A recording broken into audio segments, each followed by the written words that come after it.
Hurricanes, they have the new sleeve on the bottom. It's 04-05, season not played.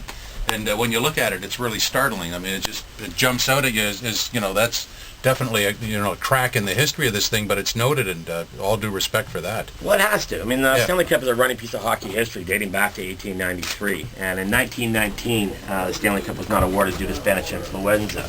And on the top half, now it's a little smaller written, but it says Montreal Canadiens versus Seattle Metropolitans, series not completed.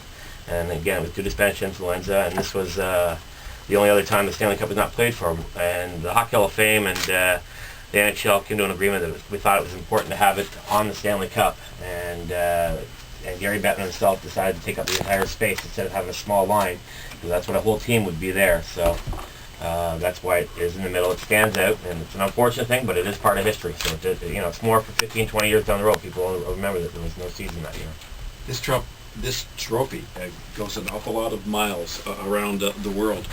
Tell us about some of the interesting things outside of where it goes as far as its final destinations, but on its way there, you and others that have been the keeper of the cup must have had some very interesting experiences through airports and through just the security that's involved with this magnificent trophy.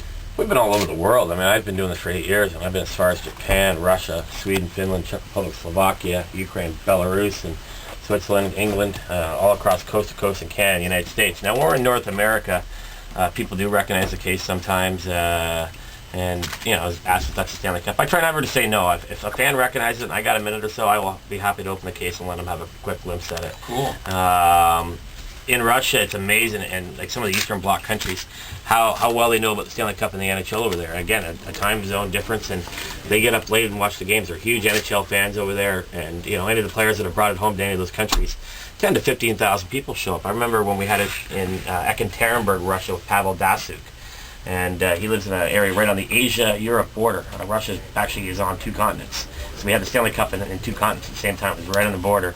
And they had these Russian dancers there, and there's probably about 9,000 people there. We heard there's somebody that drove over 2,000 kilometers just to get a glimpse of the Stanley Cup. So it's a big deal for them over there.